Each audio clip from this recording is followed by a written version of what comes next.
This is the Facts of Life, where research-based knowledge from the Family Consumer Sciences is brought to you with life applications. I'm your host, Amanda Harner. And I'm Hope Smith, a family and consumer science educator and the graphic guru of the pod. My guest today is infant and maternal nutrition expert, Dr. Alex Kojo Anderson. And these are the facts on infant and maternal nutrition, part 2. My second guest today is Dr. Alex Kojo Anderson. He is a nutritional epidemiologist at the University of Georgia. He has several degrees. 2 of his degrees are from Ghana, the University of Ghana. His Bachelor's of Science is in Nutrition and Food Science. His Master's in Philosophy from the University of Ghana is in Human Nutrition. He holds a Master's in Public Health and Epidemiology from the University of Georgia, and his doctorate is in Nutritional Sciences from the University of Connecticut. And most of his research and area of expertise concentrates on nutrition of women and infants. He regularly teaches classes like optimal nutrition for the lifespan, public health dietetics, nutritional epidemiology are a few of the classes that he teaches on a regular basis. Dr. Anderson, welcome. Do you have anything that you're teaching right now that you would like to add to this list? Thank you for the invitation to chat with you. Yeah, no, you've touched on the classes that I teach regularly. So this semester, for example, I'm teaching the public health, nutrition, and nutrition epidemiology. So you covered almost everything. And fall, I also tend to teach one of our FYO freshman Odyssey seminars on infant feeding as a way of introducing freshman class early to breastfeeding and other infant feeding practices. Before we dive too much into your research, let's get to know you a little bit more. I shared all your degrees with everyone, which is a nice long list and should help our viewers understand your credentials to be able to speak on the topic of children and maternal nutrition. So I'm curious to know what led you to be interested in this particular area of research with infants and maternal nutrition and kids nutrition. Where did that stem from? Okay, thank you for the question. And as you mentioned in your introduction, I was born and raised in Ghana. I'm a Ghanaian. Went to school in Ghana and all that before migrating to the US. So as a child and even young adult in Ghana, I saw a lot of children who were malnourished. And sometimes women also malnourished. So that was something that I did not understand as a child. Right. Not that I came from a wealthy background. No, I came from a relatively poor background. But all my siblings were okay. Nobody was malnourished. So I went to college as pre-med. But as part of the requirement to take an introductory nutrition class. Right. So I took that and a light bulb went off in my mind. I said, whoa, it looks like the problem of women and children is not all about medicine, but more prevention. And if prevention, nutrition seems to be a way to go. Right. So I remember going home and telling my mom, and other siblings are now. I don't think medicine is something that I will really enjoy doing as a career or having as a career. But rather now I have found a course that I think will be suitable for me and what I intend doing in terms of helping mankind. Right. As I said, nutrition. And they were all surprised, especially one of my sisters. As part of the Ghanaian culture, is the female's role to cook in the home. Yeah. So my sister said, so if you are going to do nutrition, then in your home, who is going to cook? So I had to use that opportunity to somewhat educate her about nutrition. It's not about cooking, Right. but the healthfulness of the cooking of the food that we eat. So we did that, and that was the beginning. So I had to switch to what do you call it, nutrition and food science for my bachelor's. Okay. Yeah, so that's how I got into nutrition, finding an easy but good way to help women and children prevent diseases and particularly malnutrition. Right. Yeah.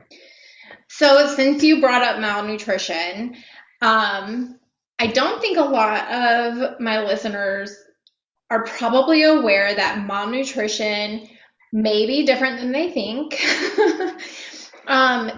especially in the United States. So can you talk a little bit about how, in the new field of nutrition, how we define malnutrition? Okay. Yeah, I'm glad you asked about this. Yeah, so when we talk about nutrition or malnourishment in the sense of nutrition and health, it has two components. We have undernutrition and overnutrition. Right. Here in the United States, our problem is more overnutrition. Correct. That is what contributes to the overweight, obesity that we see around.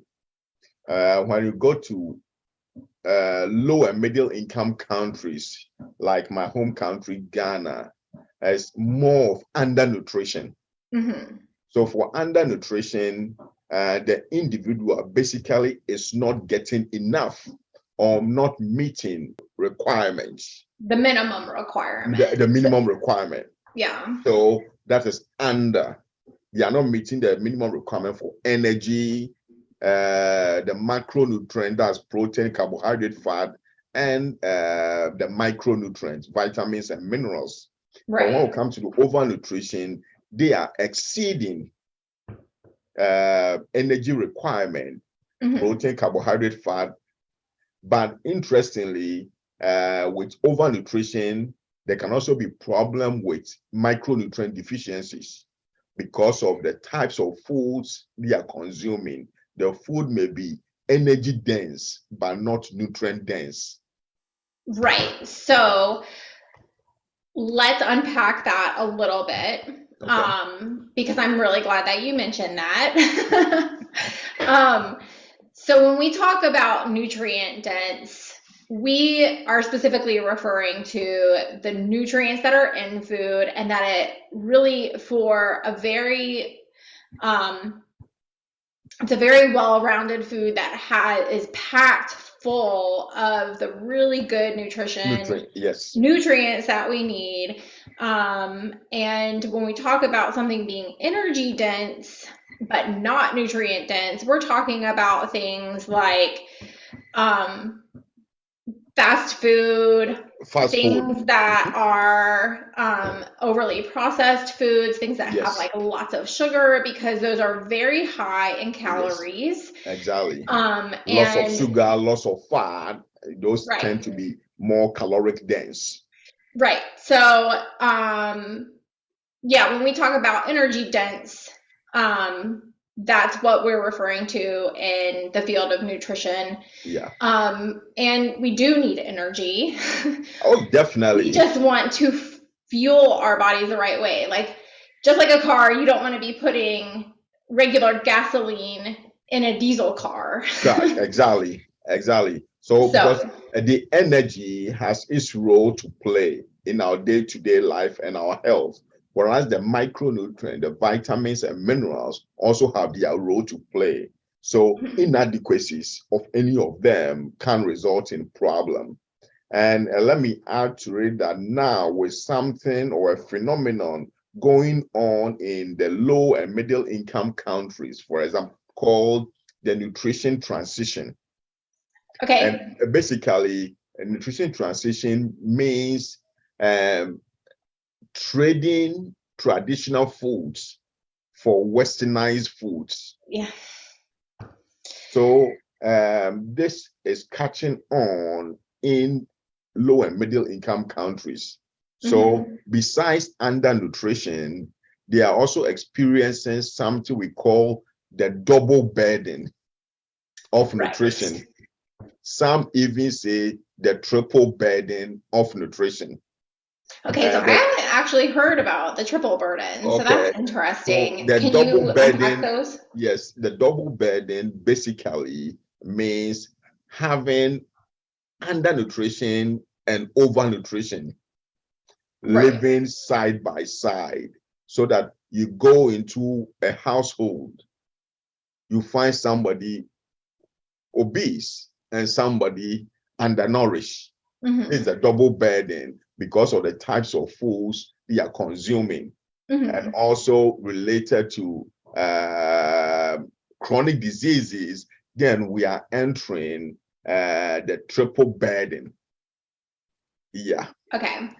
So we're the triple piece of the burden is the chronic disease piece. Disease aspect. Okay. Yeah. That helps to shape some of the rest of our conversation, because as interesting as nutrition is from the standpoint of what's actually happening in your body when you're consuming food and what your body does with it, that's all really, really interesting. But when in public health, we recognize, and one of our biggest obstacles is really, how do you shape health behaviors? Because the health behaviors are really what's driving things, right? And there's a lot of things that affect health behaviors. We talk about them as social determinants of health. Yeah. And so those health behaviors can be impacted by things like economics, and they can be impacted.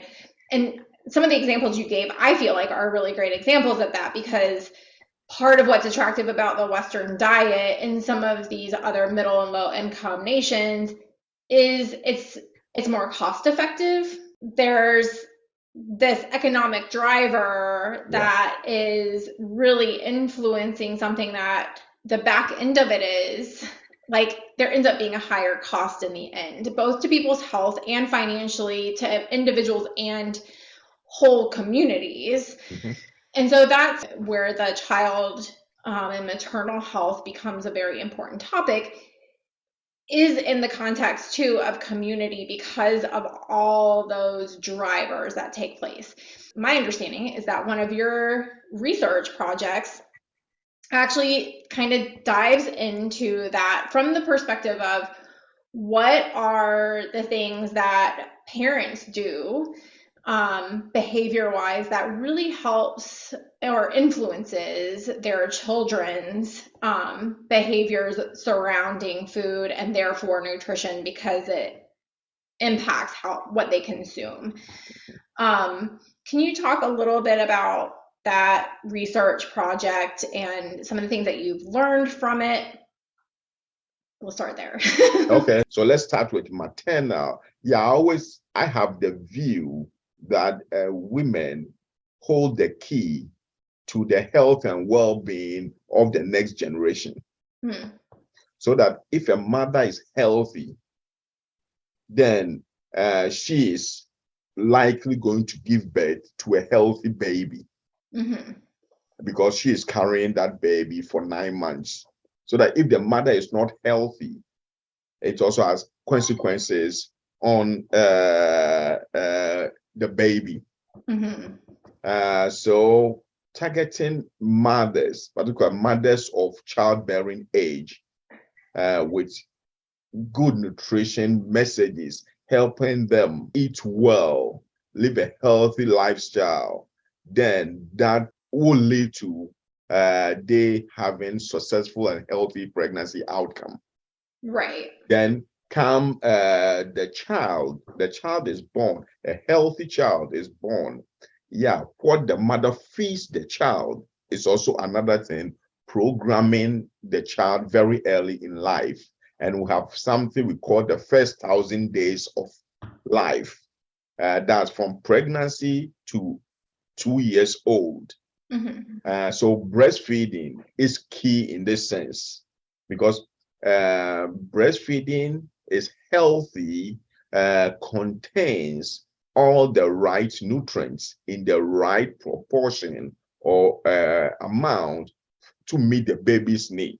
And as science has taught us, we know that the composition of the breast milk changes with the age of the child, and also with certain conditions within the environment, and also how the child feeds. So by breastfeeding, you're feeding the baby healthy at the start. Then comes complementary feeding. That is key, transitioning from breast milk to, let's say, adult food. How the mother goes about it. It's like some mothers do not know what is right or what may not be so good for the baby that young. So they're educating them to know to select the right complementary food, also help in the development of the child.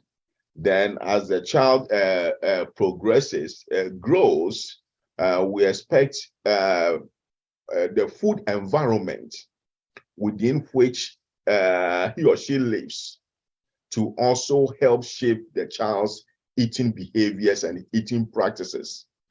What foods are in the home? What is the mother or family members consuming? Because that is what the child sees. Right. And the child models his or her eating behaviors and practices around that. So that if the mothers or those in the household are eating healthy, that is going to shape the child's eating practice, and the child is going to eat healthy. If they are not eating healthy, that also influences the choices that child makes. Right. And the way that food is talked about, different types of foods are talked about, whether or not adults really make it known that they don't like a particular vegetable, and they can either encourage a child to have a good attitude and an exploratory attitude towards food, or they can hinder that. Yes. And the father has a role in that too. Exactly. Yeah, everybody in the home has a role in terms of shaping the child's eating behavior, because we in the home tend to be the first role models of the child. So whatever we eat, they see it as the ideal thing to eat.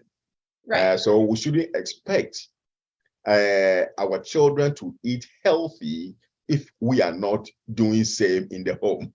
Right. I mean, even when they go out into the community, they're still much more influenced by their families than they are the community. Even in public health, we can only do so much to really help with interventions and education. I mean, I feel like a lot of people know tidbits about very sound advice on a basic level, but we have a very hard time following it.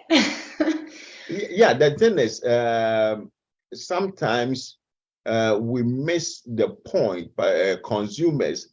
What are we eating for? Sometimes, most of the time, we're eating to enjoy or fill our tummies. Right. If you ask consumers, only a few will say, I'm eating for health.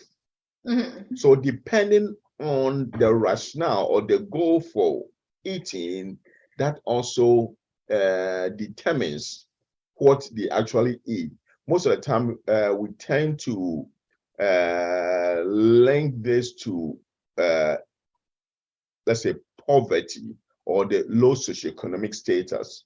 It's not all about poverty or low socioeconomic status. Right. If the individual knows that, hey, my health is important, this Mhm. food will help protect or improve my health.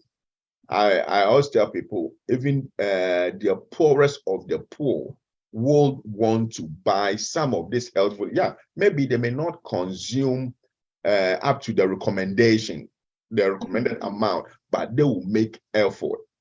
But Right. that is not happening because, as you mentioned, public health, I tell my students that, yeah, those in public health, we are not doing a great job to let them know how to go about healthy eating, because we have all the primary prevention tools. About my plate Mhm. is there to help us make healthier choices. Talk about the dietary guidelines for Americans is there to help us make healthier choices. But most of us don't consult these materials and use them. Right. Or don't know how to apply them. Yes. Or I think in certain demographics or groups within culture and society, we hear other information that comes in and it sounds attractive, especially if we're struggling with obesity or being overweight or trying to make wise decisions. We tend to be a culture that wants a quick fix. There you go. And so it's not a quick fix. It really is a It's a lifestyle consistency, thing. a Yeah, a behavioral lifestyle, thing. right? So let's switch gears just a little bit. You Okay. mentioned that you're from Ghana, and I know that you also take students to participate in research in Ghana. Can you share a little bit about that, and kind of from the perspective that we are very much a global society now, and I personally believe very strongly that we all learn from each other, and that things that are happening in other cultures are very relevant. And sometimes it seems like it's not as relevant as maybe it actually is. So, what are things that you learn from your research in Ghana that you would say has helped inform the research that you do here and would be valuable for viewers to be aware of? Yeah, so in Ghana, I have done research trying to look at, let's say, the fast food industry, the types of food they serve, the energy content, because more and more people, as I talked about the nutrition transition, because particularly in the urban areas, are consuming more of these fast foods.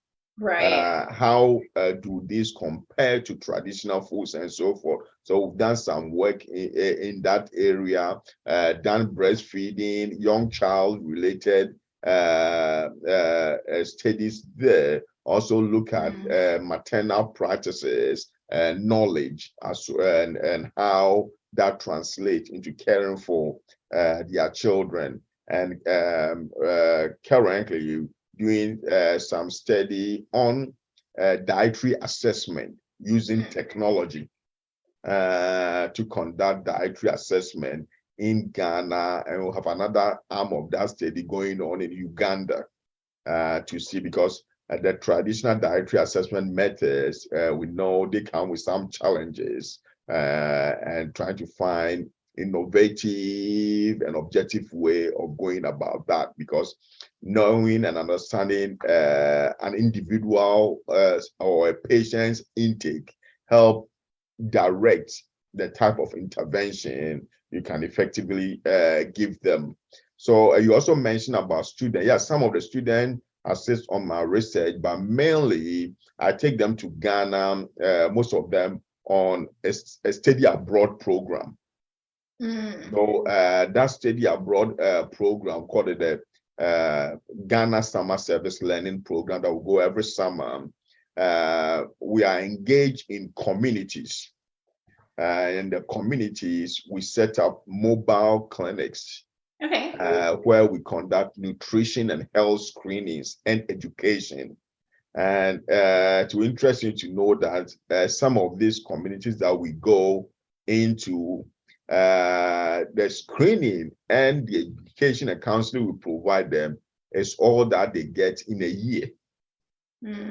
So they value what we do, and every other services we provide is provided free. We go in with our supplies and everything. Also, I take the students to select hospitals to expose them to the practices. All that bringing together is to expose students to diversity in our life, our culture, and healthcare delivery. As we all know, here in America, it's become more like a melting pot. Everybody is here. How do we cater for everybody's need? And I believe by doing that, helps students have a better understanding of different cultures and how to deal with them. I have some of them who have become medical doctors, nurses, and other health practitioners, and who send me feedback from time to time how the experience they got in Ghana has helped shape their practices and patient care.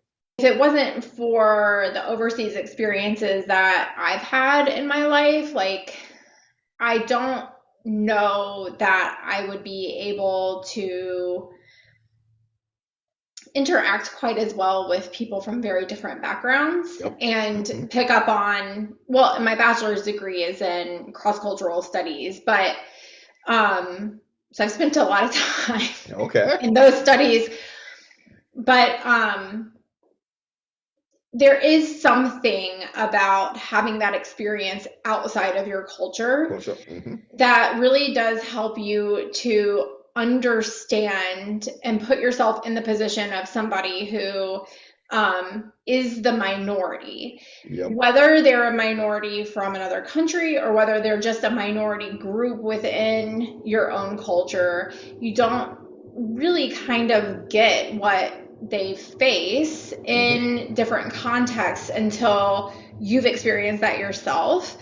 And so I love that that's something that students who do participate in your research overseas get the opportunity to be kind of forced into that situation in a different way. And it helps them to be thinking about it in a different way when they come back to the United States, because this is a big conversation right now for a lot of people who are working on interventions in various different areas, right? I think people have heard a lot that the pandemic brought a lot of these issues to light.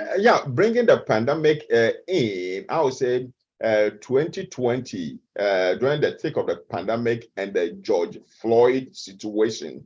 That's when I heard from a lot of past students who've gone on this program, reaching out to let me know, thanking me for exposing them to different culture and experience which they were using here in the US, kind of educate their friends and families to understand what is going on and everything about diversity and appreciation for each other.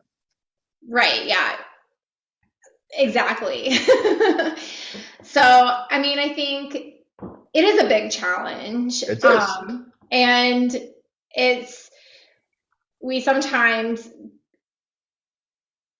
have a hard time figuring out how to embrace each other's cultures and appreciate each other's cultures just simply because they are, and how you then bring that into the space where you're trying to impact people's health in a really positive way and not have a negative impact, is a really big conversation and very challenging. Yeah, it is. And I always say, when it comes to diversity and appreciation of it, it comes by experience, not by classroom teaching. When you interact, when you are faced with that, that's where you learn. So students who go with me during the interview, particularly with white students, I'll ask them, have you ever found yourself in a minority position? And I can tell you about 95% of them will say no. Right. So, okay, where you are going, you're going to be a minority. That is going to be a teaching moment for you. Right. So open yourself up. Learn as much, experience as much, and that is what you're going to use in your patient care here in the US.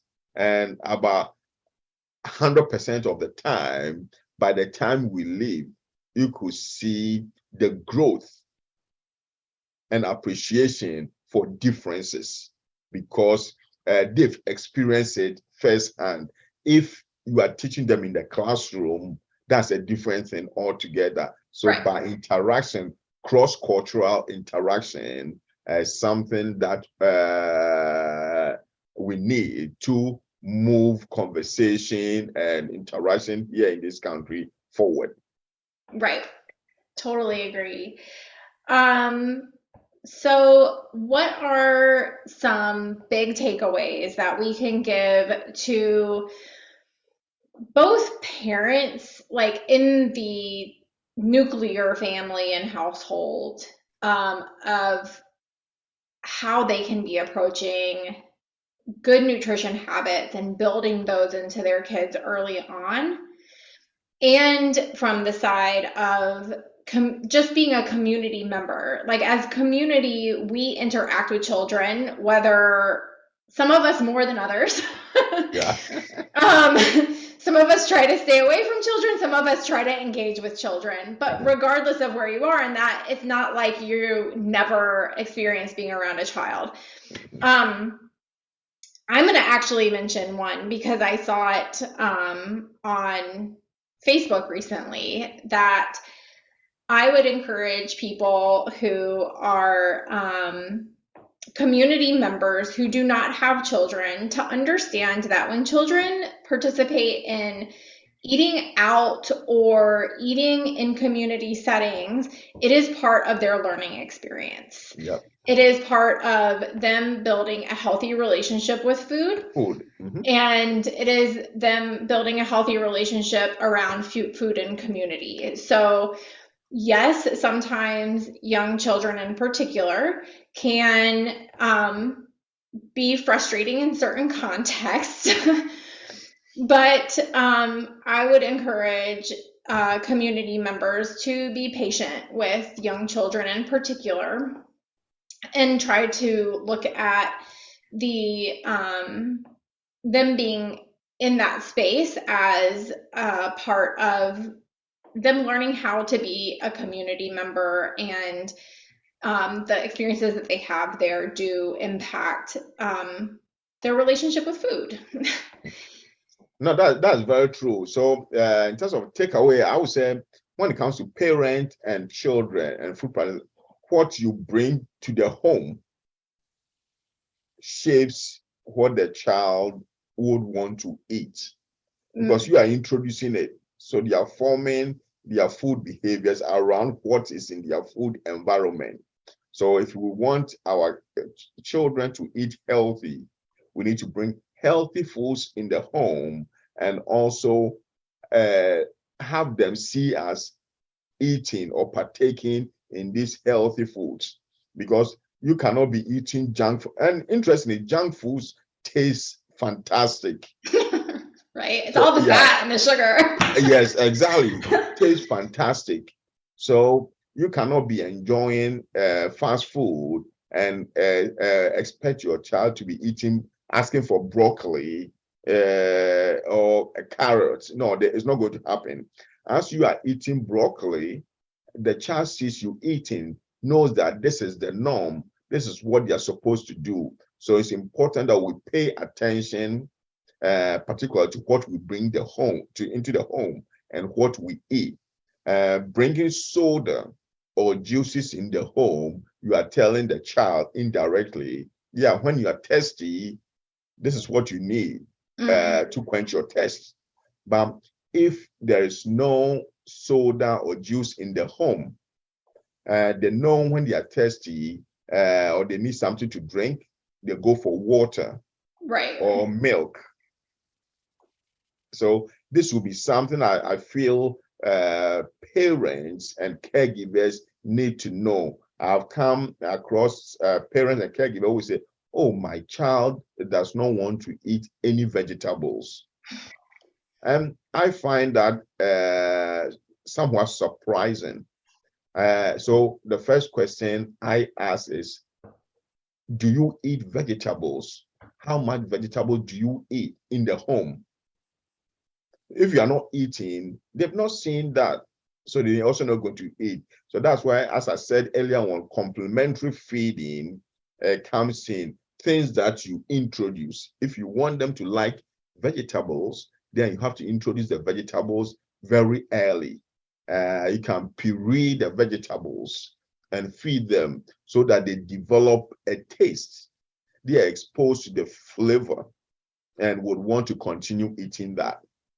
Yes, and this is a good place to note that it takes multiple exposures to a food for a child to really take to it. So, if you are a parent, how many times, or a caregiver for that matter, how many times do you think a child needs to be exposed to a particular food before they really kind of start to say, hey, I do like this? Yeah, research out there, some conducted by Dr. Birch, who was a faculty in our department till she passed, shows that it takes about 10, 1, 2, 3, 4, 5, 6, 7, 8, 9, 10 exposures for the child to come around to accept the food. So parents shouldn't easily give up. You give the baby or the child the first time, they don't take, second time, don't give up. Continue. And you start with smaller amounts. And if they see you also eating, I promise you, they're going to try. So it's a process.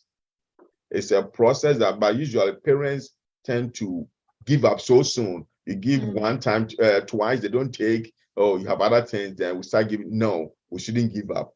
We should be persistent, and gradually they will come around to accept the new foods. Right. And I guess one question I do have in regard to this is, it's not like 10 is a magic number, right? No. So there are going to be kids who accept things earlier than 10. Yeah. There are going to be kids that it takes maybe 20. And if somebody has certain sensory issues and stuff like that, it may take more. But I think it's really important to know that those nutrients are super important, and the diversification of the types of fruits and vegetables and meals and everything are really important too. Do you happen to know, because I've never seen anything about this, but I've been very curious about it. We talk about the exposure like about 10 times in nutrition. But do you know, is that like a 10 times in the same way? So say you're exposing a child to steamed carrots. Does that take 10 exposures to steamed carrots versus carrots that are marinated or cooked a different way? Because they can taste different. Yeah. No, definitely it's not the same way. We can introduce in different ways, different settings. Okay. Yeah, because the flavor is what they need to get used to. Okay. They are preparing differently, but they have there's some similarity when it comes to the flavor of that particular food. But another thing that science has found is that children who's during their pregnancy, right, that the mother was consuming a lot of variety in their diet, tend to easily accept new foods because already they are exposed to the flavors of these foods whilst in the womb.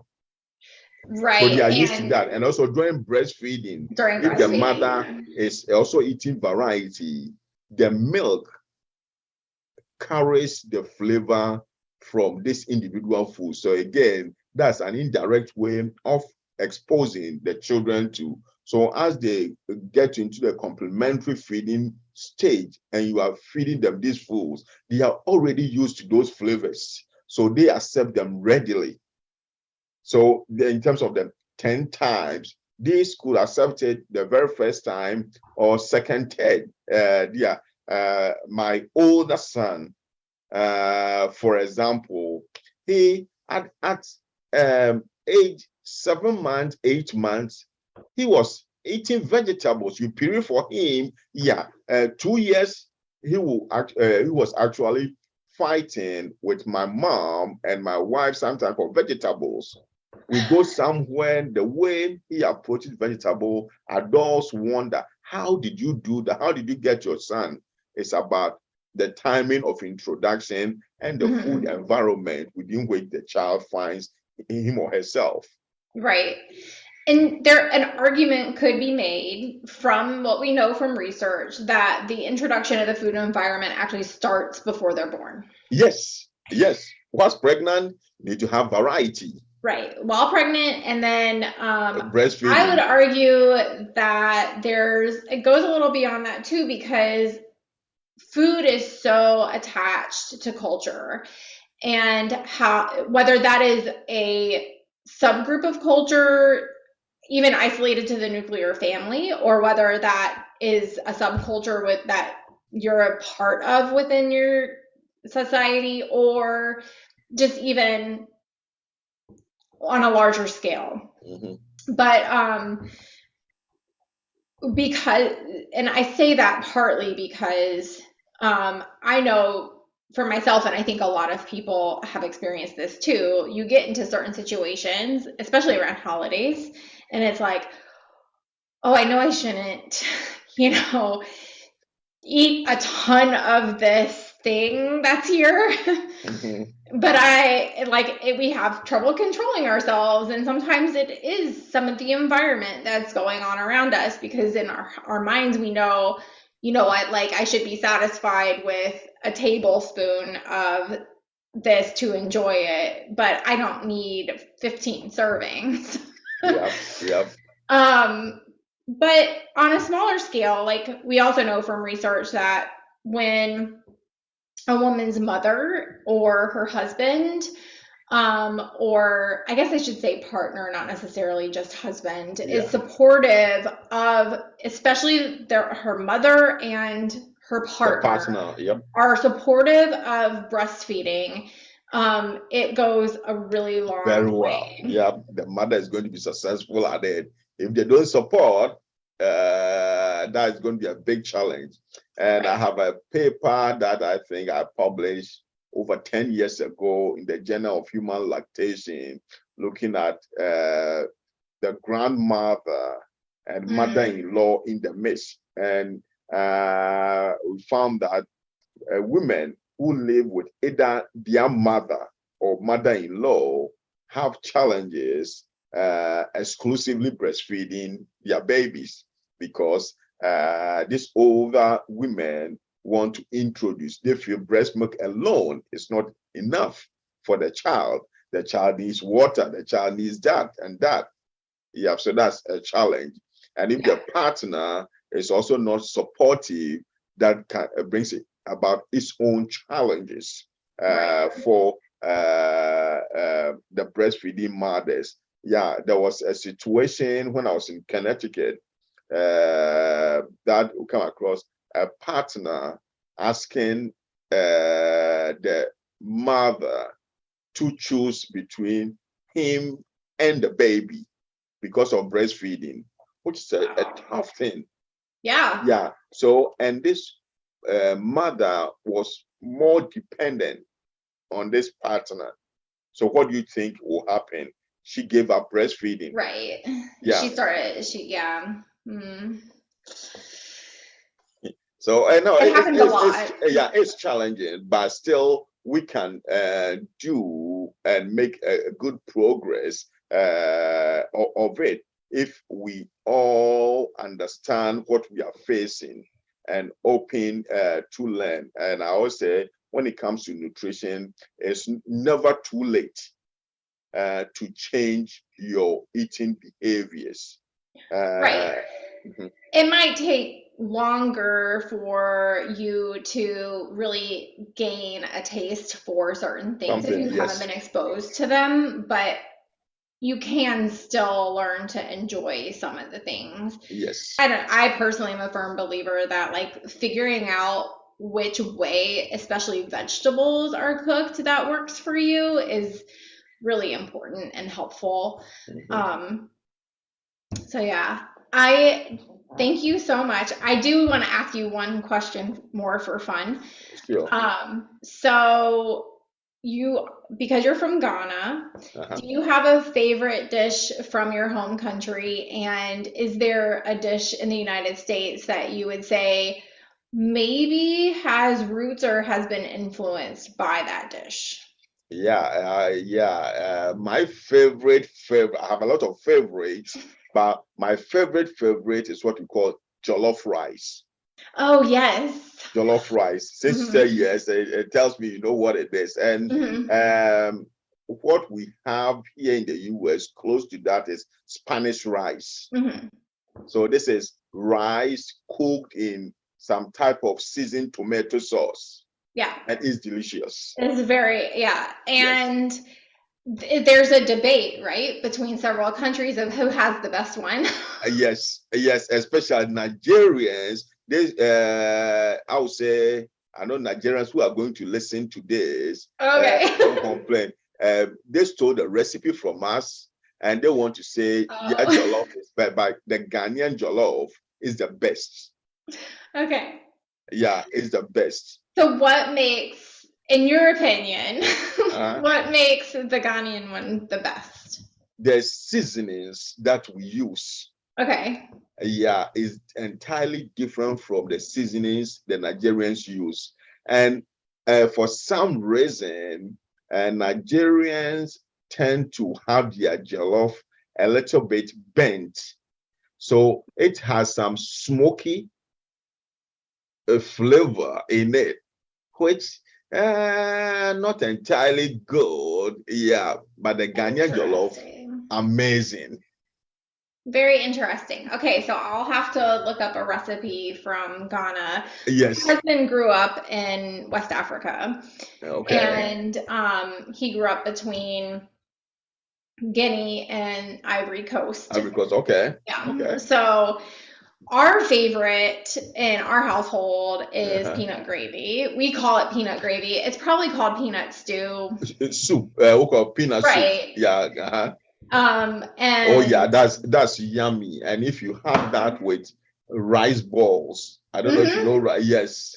That is our favorite way to have it. That's another favorite of mine. Very, very delicious. And students who go with me to Ghana tend to have this peanut soup and the rice balls, the jollof rice, and there's another food called the red. I don't know if you know about that. I don't think I've heard of that one.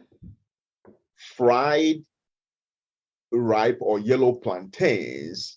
Oh, yes. With black-eyed pea stew. Ooh. Yeah. Okay, I need to find that recipe. It's very, very yummy. Okay, interesting. So I have one more question for you. Okay. I know that we Carolina rice comes from, like, it has its roots in Africa, is my understanding. I could be wrong about that, but do black-eyed peas have their roots in Africa? Yes, and Okay. actually, we call it cowpea. Cowpea. Yeah, a cowpea. Yeah, Nice. so it's very well consumed in West Africa. We call it cowpea, but here you call it black-eyed pea. And I have a Nice. story. I have a story to share about that. When I Okay. started teaching here, yeah, I was teaching on malnutrition, undernutrition to be specific. Okay. And I said, oh, in Ghana, part of the treatment is using cowpea blend with rice or maize and what do you call it, dry fish and so forth. I could see, as you laugh, I could see some funny faces on the face of the students. So after class, one student came to me, and I'm glad and very appreciative she came to us. Did you mean you actually feed that sick child with the pee of the cow? I Right. said, my God, what have I done? Oops. Yeah, so Lost in translation. yes, the following class period, I had to come in and correct myself. So whenever I'm teaching that topic, I make conscious effort not to say cowpea, but black-eyed peas. Peas. Yeah. Yeah, that's hilarious. Yeah, there's I love how there are so many language faux pas that can happen. Exactly. Even in the same language, like we can refer to things differently. But yeah, I had experience one time where my British friend was telling me that I had left something at her house, and she was like, "You left your knickers." And I don't know why, but I've always thought of knickers as not as underwear, but as like shorts or something like that. And I was like, I didn't have anything like that there. And then she explained it to me later, and I was like, oh, yep. just throw that away. Don't need it back. So that's why I said earlier on that when it comes to diversity related issues, we learn through experience. Yes. So when you have that cultural interaction, that's where you learn, and it tends to stick. So that experience, next time, anytime that I talk about that, I'm very cautious. Okay, this is the audience. Because when I go to Ghana, and depending on the group I'm talking, if I say black-eyed peas, they're not going to know what I'm talking about unless I explain. But if I say cowpea, everybody knows. They'll know exactly what it is. Yeah. Yeah. Interesting. Yeah. Well, thank you so much. It's been a really fun conversation. Is there anything that you want to make sure our viewers are aware of before we end this part of our segment?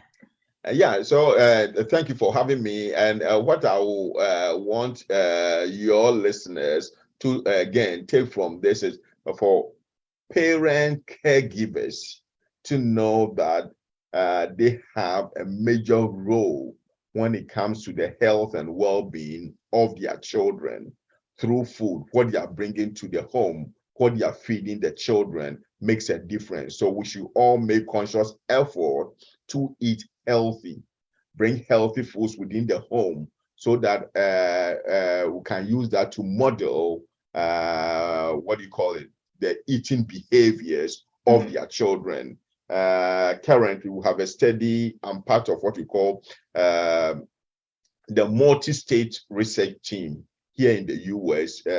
We are in about 11 states that we are doing common research focusing on how parental practices influence adolescent eating behaviors during independent eating occasions. And it's amazing what we are seeing, that the parent plays a greater role, what you are bringing to the home, and how you talk to the child, how you expose the child to food tend to determine what they eat. Because if you are a sort of dictatorship parenting, when you are there, the child is going to be eating healthy, but when you are not there, they're going to be eating the junk. Which is very important because these days parents spend less and less time with their children because we are working, we are all over the place. So it's about responsive feeding and how you are introducing what you are bringing into the home and so forth. That helps shape their eating behaviors and therefore their health. So we should all make effort and not just give up so soon. If a child is not accepting one food or the other, we should continue doing that, exposing them in different ways. Okay. Yeah. Perfect. Sounds good. Thank you. Thank you so much. I've enjoyed talking to you, and that's it. Thank you. No, I've really enjoyed the conversation. Good. And I hope your listeners will learn one or two things from this. And I'm always open to respond to questions that may come later on. Sounds good. Yeah. Research-based resources referenced in and related to this episode of Facts of Life podcast can be found in the episode notes and description. The views and thoughts expressed in this video podcast are the speaker's own and do not necessarily represent the views, thoughts, and opinions of the University of Georgia or the guest organizations and/or employers. The material and information presented here is for general information purposes only. The University of Georgia name, as well as those of guest organizations, and all forms and abbreviations are the property of its owner, and its use does not imply endorsement of or opposition to any specific organization, product, or service.